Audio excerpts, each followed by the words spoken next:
فرزند زہرا یہ حالات برے ہیں۔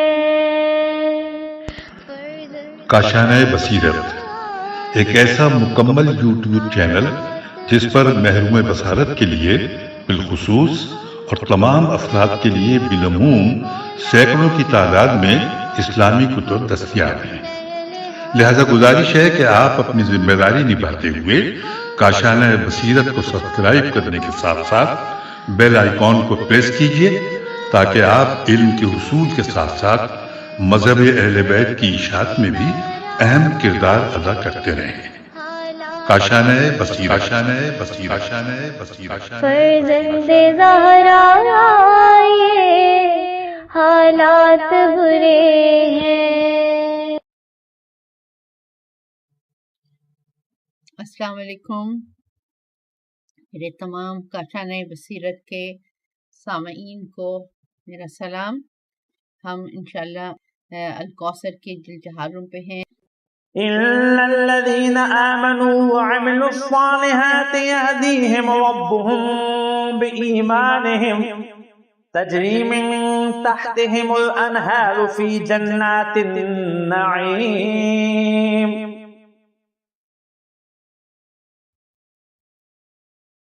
دعواهم فيها سبحانك اللهم وتحيتهم فيها سلام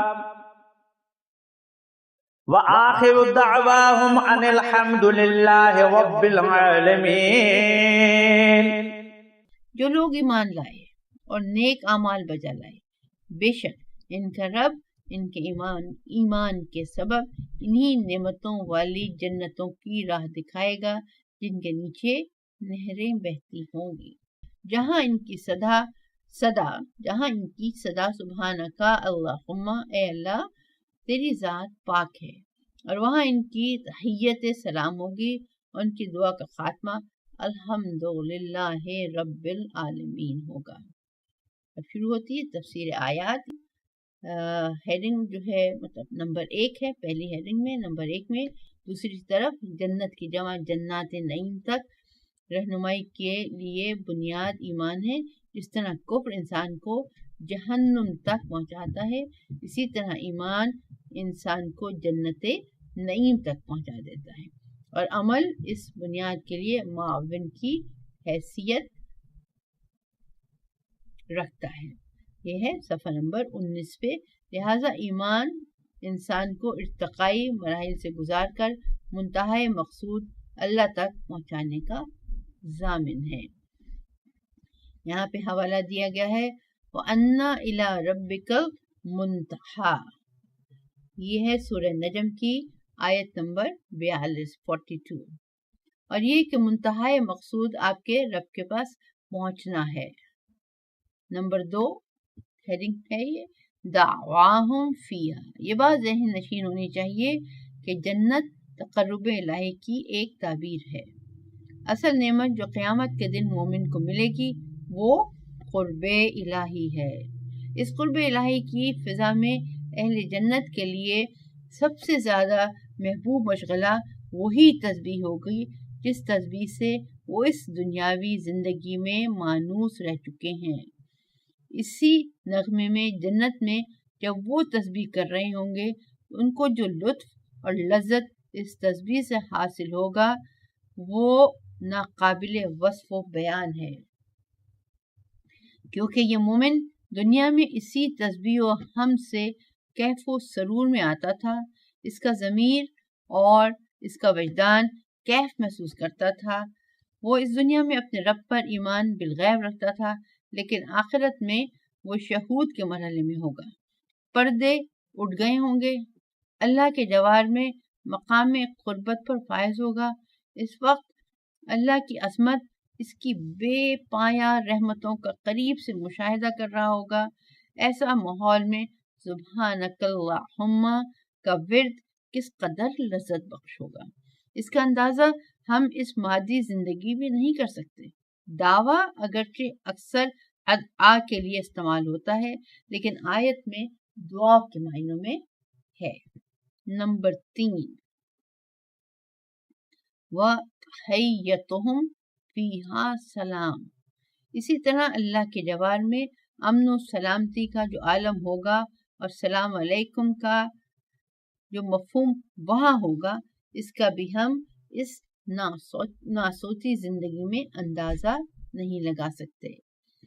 علامہ طباطبائی اپنی تفسیر میں متعدد آیات سے نتیجہ اخذ کرتے ہیں کہ اللہ دنیا میں صرف اپنے خاص بندوں یعنی انبیاء کی حمد کا ذکر کرتا ہے، اور آخرت میں اہل جنت کی حمد کا ذکر کرنا اس بات کی دلیل ہے کہ اہل جنت کو اللہ اپنے عباد مخلصین میں شامل فرماتا ہے اور سب سے بڑی نعمت ہوگی۔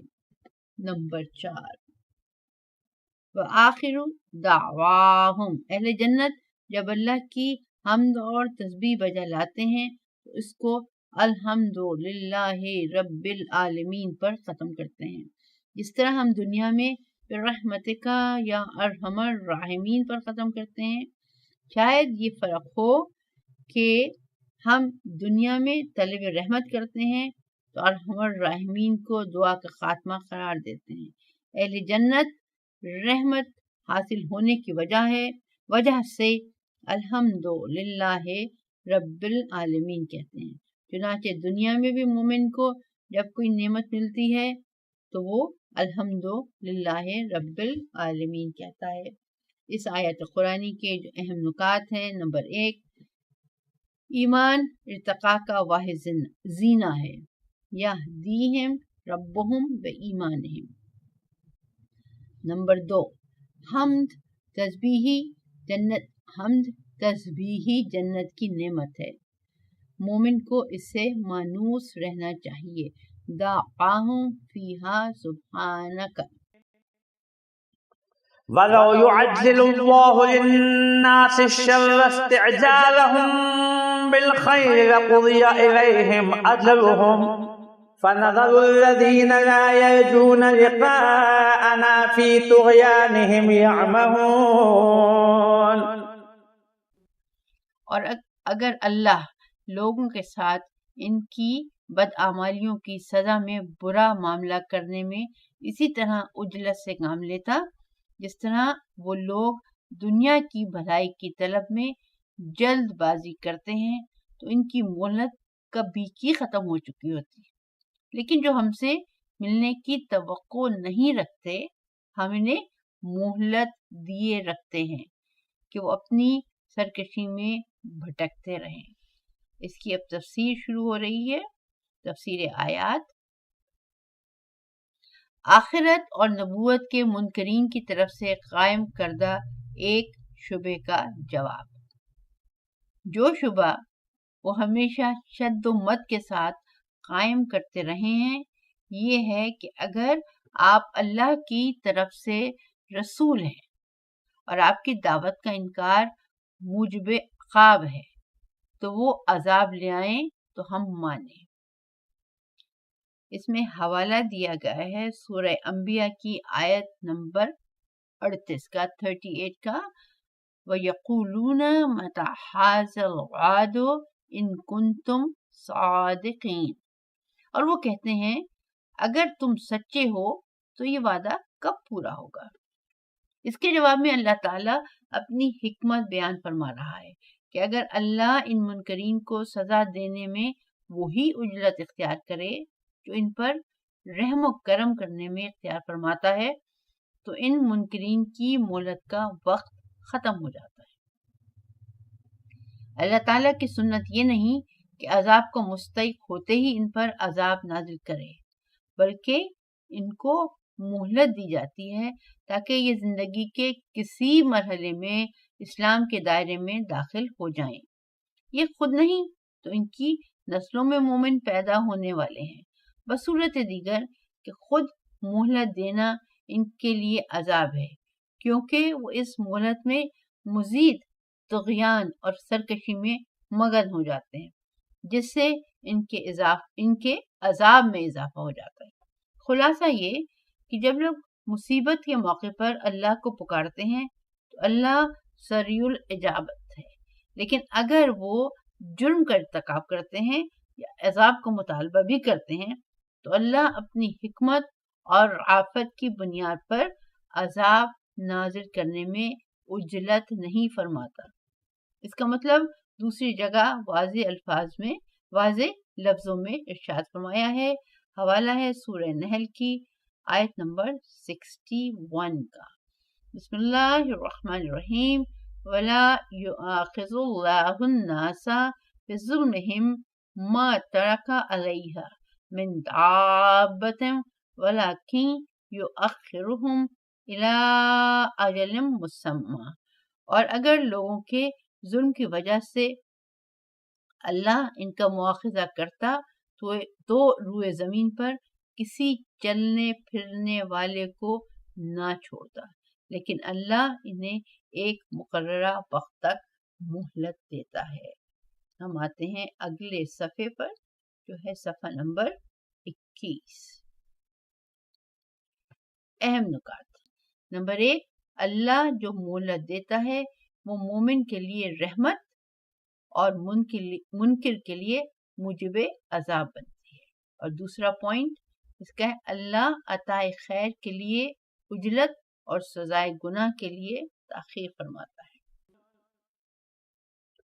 وَإِذَا مَسَّ الْإِنسَانَ الضُّرُّ دَعَانَا لِجَنبِهِ أَوْ قَاعِدًا أَوْ قَائِمًا فَلَمَّا كَشَفْنَا عَنْهُ ضُرَّهُ مَرَّ كَأَن لَّمْ يَدْعُنَا إِلَىٰ ضُرٍّ مَّسَّهُ كَذَٰلِكَ زُيِّنَ لِلْمُسْرِفِينَ مَا كَانُوا يَعْمَلُونَ۔ اور انسان کو جب کوئی تکلیف پہنچتی ہے تو وہ لیٹے بیٹھے اور کھڑے ہمیں پکارتا ہے، پھر جب ہم اس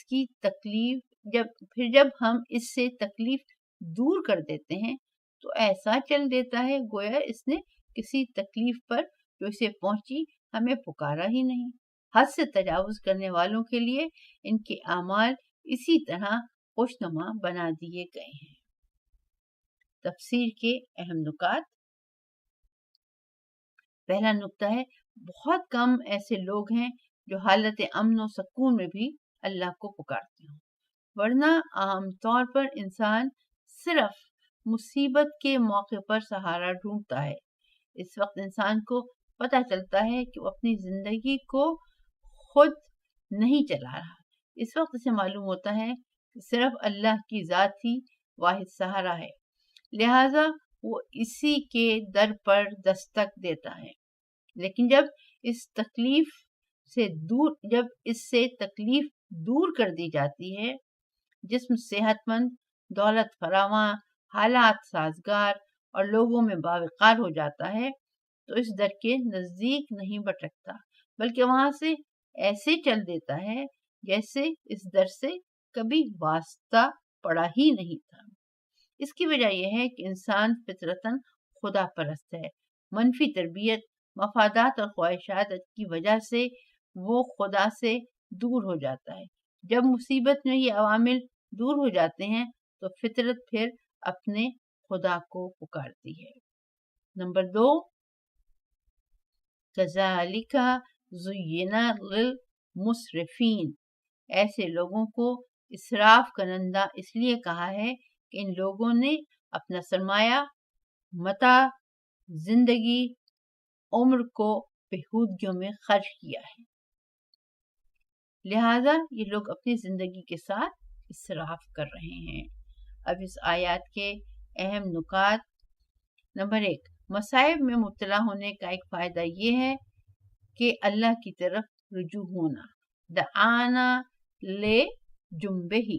نمبر 2، مصیبتوں میں قبولیت دعا کا زیادہ امکان ہوتا ہے، فلما کشفنا عنہ۔ نمبر 3، اسراف پسند خود پسند ہوتے ہیں، زینا للمسرفین۔ اور چوتھا نکتہ کیا ہے؟ مومن امن و سکون کے وقت بھی اللہ کو ایسے پکارتا ہے جیسے مصیبت کے موقع پر۔ وَلَقَدْ أَهْلَكْنَا الْقُرُونَ مِن قَبْلِكُمْ لَمَّا ظَلَمُوا وَجَاءَتْهُمْ رُسُلُهُم بِالْبَيِّنَاتِ وَمَا كَانُوا لِيُؤْمِنُوا كذلك نجزي القوم المجرمين. اور بتحقیق تم سے پہلی قوموں کو بھی ہم نے اس وقت ہلاک کیا جب وہ ظلم کے مرتکب ہوئے اور ان کے رسول واضح دلائل لے کر ان کے پاس آئے، مگر وہ ایسے نہ تھے کہ ایمان لاتے. ہم مجرموں کو ایسے ہی سزا دیتے ہیں. تفسیر آیات نمبر 1. اہلکنا القرون، گزشتہ قوموں کی عبرتناک تاریخ کی طرف توجہ مبذول کرائی جا رہی ہے کہ ان کو ظلم و اسراف نے کس بھیانک نتیجے تک پہنچایا. اس کے آثار خود ان مشرکین کے ملک اور دیار میں عاد و سمود اور قوم لوط کے عبرتناک انجام کی شکل میں موجود ہیں، اور مجرم قوموں کو ایسے انجام سے دوچار کرنا اللہ کی سنت ہے. یہ بات گزشتہ اقوام کے ساتھ مخصوص نہیں. دیکھو ان کے بعد تم کیا کرتے ہو. کذالک نجزی القوم المجرمین، یہ سنت جاریہ ہر اس قوم کے لیے ہے جو لما ظلموں کی مستاق بنے اور واضح دلیل کے ساتھ انبیاء کے ذریعے پر ان پر حجت قائم ہو جائے، اور وما کانوا لیؤمنوا کے تحت ایمان لانے والی بھی نہ ہو. اب اس آیت کے اہم نکات 2 ہیں. پہلا نقطہ، ان اقوام کو اس لیے ہلاکت میں ڈالا کہ وہ ایمان لانے والی ہی نہ تھی. وما کانوا لیؤمنوا. نمبر 2، مجرم قوموں کا برا انجام ہلاکت ہے. ثم جعلناكم خلائف في الأرض من بعدهم لننظر كيف تعملون. پھر ان کے بعد ہم نے زمین میں تمہیں جانشین بنایا تاکہ ہم دیکھیں کہ تم کیسے عمل کرتے ہو. تفسیر آیت. مخاطب قوم کو ان کی موقعیت کا احساس دلایا جا رہا ہے کہ تم گزشتہ قوموں کی جانشین ہو اور اسی سنت الہی کی زد میں ہو جس کے تحت قوموں کو سر نوشت اور ان کے انجام کا تعین ہوتا ہے. اگلے پیج پہ اس کو کنٹینیو کیا ہوا ہے جو کہ صفحہ نمبر 23. اللہ اقوام کی ہدایت کے لیے انبیاء بھیجتا ہے، ان کے ساتھ ایسے دلائل و براہین بھیجتا ہے جن سے ان کے سارے عذر پورے ہو جاتے ہیں اور ان پر نصیحت تمام ہو جاتی ہے. اس کے بعد ان کو مہلت دی جاتی ہے. اس مہلت کے بعد اگر ان میں سے کچھ نے یا ان کی نسلوں نے ایمان لانا ہو تو بھی ان پر عذاب نازل نہیں ہوتا، اور اگر ایسی کوئی امید نہیں ہے تو ان کو ہلاک کر دیا جاتا ہے. اب تم ایسی قوم کی جگہ بیٹھے ہو جن باتوں میں وہ مبتلا تھے تم بھی مبتلا ہو، جن آزمائشوں سے وہ گزرے ہیں بالکل اسی امتحان کے میدان میں تم بھی کھڑے ہو، اور قدرت کی طرف سے یہ آواز تمہارے کانوں تک پہنچ رہی ہے. تم کو یہ میدان اس لیے دیا ہے لننظر کیف تعملون، تاکہ ہم دیکھیں کہ تم کیسے عمل کرتے ہو. اس آیت قرآنی کے 2 نکات ہیں. پہلا نقطہ ہے اسلاف کی جانشین قوم کو تاریخ سے عبرت لینی چاہیے. دوسرا نقطہ ہے ظلم قوموں کی ہلاکت کا باعث ہے. وَإِذَا تُتْلَى عَلَيْهِمْ آيَاتُنَا بَيِّنَاتٍ قَالَ الَّذِينَ لَا يَرْجُونَ لِقَاءَنَا ائْتِ بِقُرْآنٍ غَيْرِ هَذَا أَوْ بَدِّلْهُ قُلْ مَا يَكُونُ لِي أَنْ أُبَدِّلَهُ مِنْ تِلْقَاءِ نَفْسِي إِنْ أَتَّبِعُ إِلَّا مَا يُوحَى إِلَيَّ إِنِّي أَخَافُ إِنْ عَصَيْتُ رَبِّي عَذَابَ يَوْمٍ عَظِيمٍ. اور جب انہیں ہماری آیات کھول کر سنائی جاتی ہیں تو جو لوگ ہم سے ملنے کی توقع نہیں رکھتے وہ کہتے ہیں اس قرآن کے سوا کوئی اور قرآن لے آؤ یا اسے بدل دو. کہہ دیجئے مجھے یہ اختیار نہیں کہ میں اپنی طرف سے اسے بدل دوں، میں تو اس وحی کا تابع ہوں جو میری طرف بھیجی جاتی ہے. میں اپنے رب کی نافرمانی کی صورت میں بہت بڑے دن کے عذاب سے ڈرتا ہوں. تفسیر آیات. نمبر 1. وَإِذَا تُتْلَى. عرب جاہلیت کے لیے قرآن عقیدہ و عملاً قابل قبول نہ تھا. عقیدہ قرآن توحید کی دعوت دیتا ہے اور اللہ کی ذات کے سوا تمام لات و عزا کی نفی کرتا ہے. یہاں شرک و بت پرستی کے لیے کوئی گنجائش نہیں. عملاً قرآن نے جو انسانیت ساز دستور زندگی پیش کیا ہے وہ سراسر ان کے مفادات اور خواہشات کے خلاف تھا. اس لیے وہ چاہتے تھے کہ یہ نیا دین ان کے عقائد اور مفادات کو تحفظ دے. دوسرے لفظوں میں وہ چاہتے تھے یہ دین ان کی خواہشات کی پیروی کرے. اس لیے وہ چاہتے تھے یا تو اس قرآن کو چھوڑ کر ایک اور ایسا قرآن بنا لائیں جو ہمارے نظریات اور خواہشات کے مطابق ہو، یا اسی قرآن میں ترمیم کر کے ان مواد کو نکال دیں جو ہمیں پسند نہیں ہے. یہ ہم اگلے صفحے پر ہیں اور صفحہ نمبر ہے یہ 24. نمبر 2. قل ما یکون لی. اس آیہ شریفہ میں حکم ملا.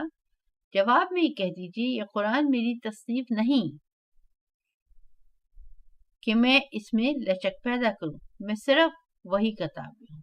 تم یا تو اس پورے دین کو مان لو یا پورے کو مسترد کر دو. اس میں مصالحت کی گنجائش نہیں ہے. نمبر 3. انی اخاف. قرآن میں من تلقائی نفسی اپنی طرف سے تبدیلی لانا ادائے رسالت میں خیانت ہے. اس صورت میں تم تو خوش ہو جاؤ گے مگر میں قیامت کے دن کے عذاب میں مبتلا ہو جاؤں گا. میں اس رسالت کا امین ہوں، ایسی خیانت کا ارتکاب نہیں کر سکتا. اس آیت قرآنی کے 2 اہم نکات ہیں. پہلا نکتہ، مفاد پرست لوگ ہمیشہ دین کو اپنی خواہشات کے مطابق بنانا چاہتے ہیں، کبھی اجتہاد کے نام سے اور کبھی جدید تقاضوں کے عنوان سے. نمبر 2. محکم موقف رکھنے والے مصلحتوں کا شکار نہیں ہوتے. قل لو شاء الله ما تلوته عليكم ولا أدراكم به فقد لبثت فيكم عمرا من قبله أفلا تعقلون. کہہ دیجئے اگر اللہ چاہتا تو میں یہ قرآن تمہیں پڑھ کر نہ سناتا اور نہ ہی اللہ تمہیں اس سے آگاہ کرتا. اس سے پہلے میں ایک عمر تمہارے درمیان گزار چکا ہوں، کیا تم عقل سے کام نہیں لیتے؟ تفسیر آیات. جواب کا سلسلہ جاری ہے. کہہ دیجئے کہ قرآن مشیت الہی کے تابع ہے. اگر وہ چاہتا تو اس قرآن کو پیش نہ کرتا، جبکہ میں تمہارے درمیان ایک عمر گزار چکا ہوں. اس مدت میں کوئی قرآن پیش نہیں کیا، اور جس شخص نے اپنے 40 سالہ زندگی کے کسی حصے میں خیانت نہ کی ہو اور جو شخص جعل، فریب اور جھوٹ سے آشنا ہی نہ ہو وہ اچانک اتنی بڑی فریب کاری کرنا شروع کر دے، ایک پوری کتاب، ایک دین اور ایک نظام گھڑ کر اللہ کی طرف نسبت دینا شروع کر دے، ممکن نہیں. دوسری طرف یہ کہ حضور صلی اللہ علیہ وآلہ وسلم 40 سال کی زندگی میں ان کلام شناس اور فصاحت و بلاغت کے مالک عربوں کے درمیان گزار چکے ہیں. انہیں حضور کے طرز کلام، انداز بیان، اسلوب سخن کا علم تھا. کیا قرآن یہ صفحہ نمبر ہم 25 پہ آ رہے ہیں. کیا قرآن اسی اسلوب اور انداز کا مظہر ہے؟ اگر ایسا ہے تو اس شک کے لیے گنجائش ہے کہ یہ محمد کی اپنی تصنیف ہے، اور اگر ان دونوں اسلوبوں میں کوئی قدر مشترک نہیں ہے تو یہ ان کی اپنی تصنیف کیسے ہو سکتی ہے؟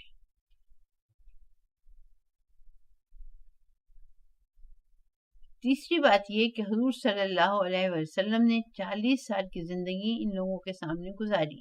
اس مدت میں نہ کس معلم کے سامنے زانوئے تلمذ طے کیا، نہ کسی سے کتاب پڑھی، نہ کسی قانون کا مطالعہ کیا، نہ کسی دستور زندگی اور نظام حیات کے سے واسطہ پڑا، نہ شعر و خطابت میں حصہ لیا.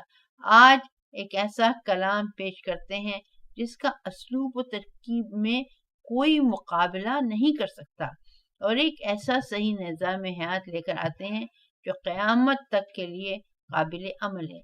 لہذا یہ کلام کسی انسان کی تصنیف نہیں ہو سکتا، بلکہ یہ کلام الہی ہے.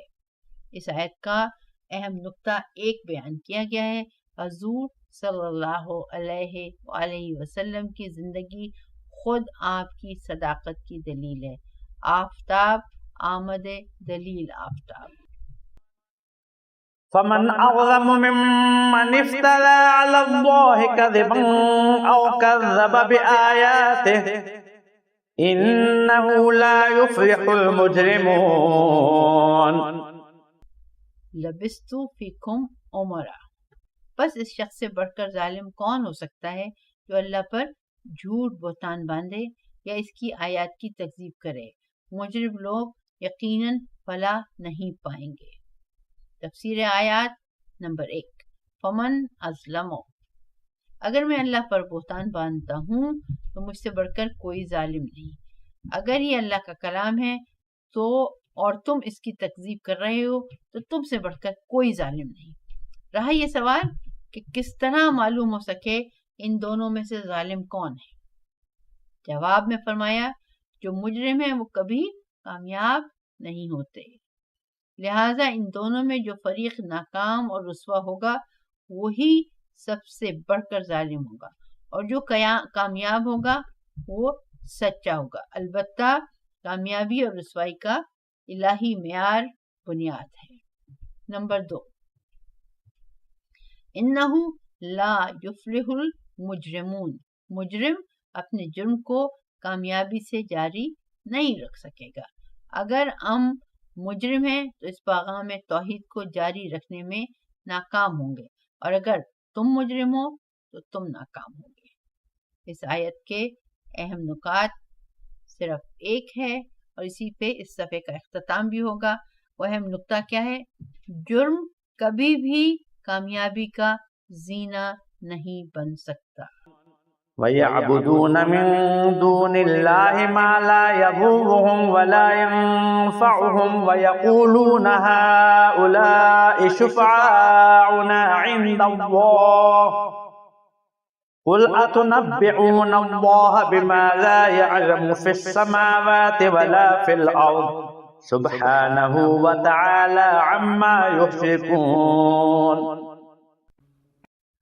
اور یہ لوگ اللہ کو چھوڑ کر ان کی پرستش کرتے ہیں جو نہ انہیں ضرر پہنچا سکتے ہیں اور نہ ہی کوئی فائدہ دے سکتے ہیں، اور پھر بھی کہتے ہیں یہ اللہ کے پاس ہماری شفاعت کرنے والے ہیں.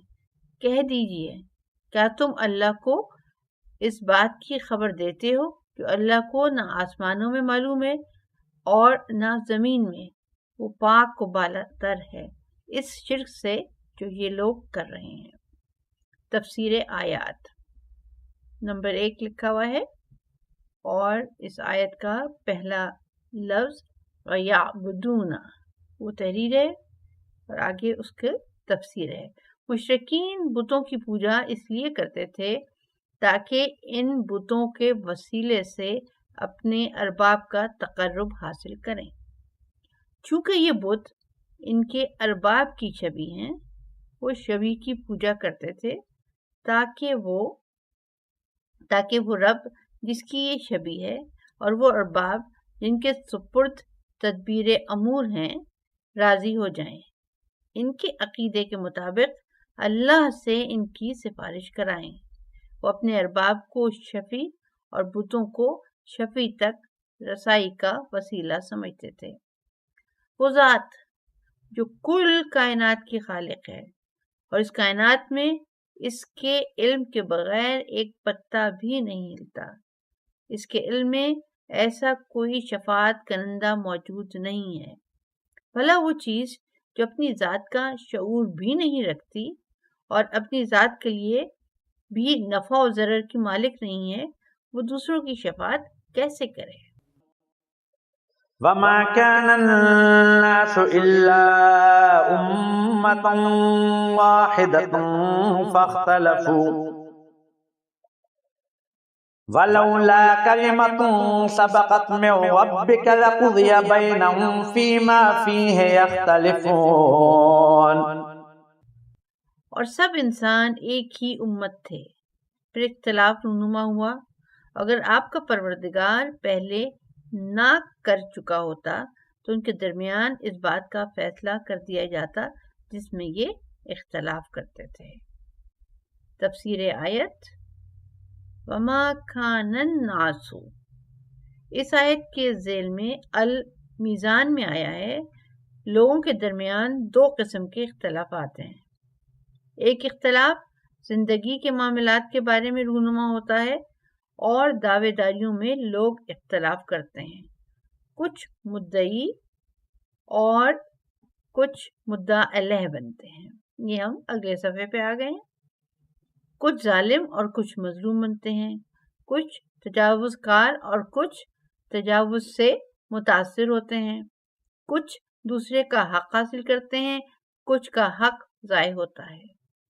اس اختلاف کو اللہ نے دین اور انبیاء کے ذریعے اور آسمانی کتب نازل کر کے رفع کیا۔ دوسرا اختلاف خود دین کے بارے میں ہے۔ یہ اختلاف علم حاصل ہونے کے بعد اہل علم نے بغاوت اور سرکشی کی وجہ سے کیا ہے، یہ طبعی نہیں ہے۔ اس دوسرے اختلاف سے ہدایت اور ضلالت کے دو راستے وجود میں آ گئے۔ نمبر 2، ولولا کلمۃ سبقت، اگر گمراہ لوگوں کو مہلت دینے کا ایک اٹل فیصلہ نہ ہو چکا ہوتا تو ان کا فیصلہ ہو چکا ہوتا، مگر اللہ ایک مدت تک ان کو مہلت دیتا ہے۔ اہم نکات۔ نمبر 1، امت واحدہ میں اختلاف رحمت نہیں ہو سکتا، لہذا اختلاف امتی رحمہ کی حدیث اس آیت اور دیگر متعدد آیات سے متصادم ہے، مگر یہ کہ اختلاف سے رفت و آمد مراد لیا جا سکتا ہے۔ ہم یہاں پہ اس ریکارڈنگ کو تمام کریں گے اور پھر انشاءاللہ تعالی دوبارہ حاضر خدمت ہوں گے فی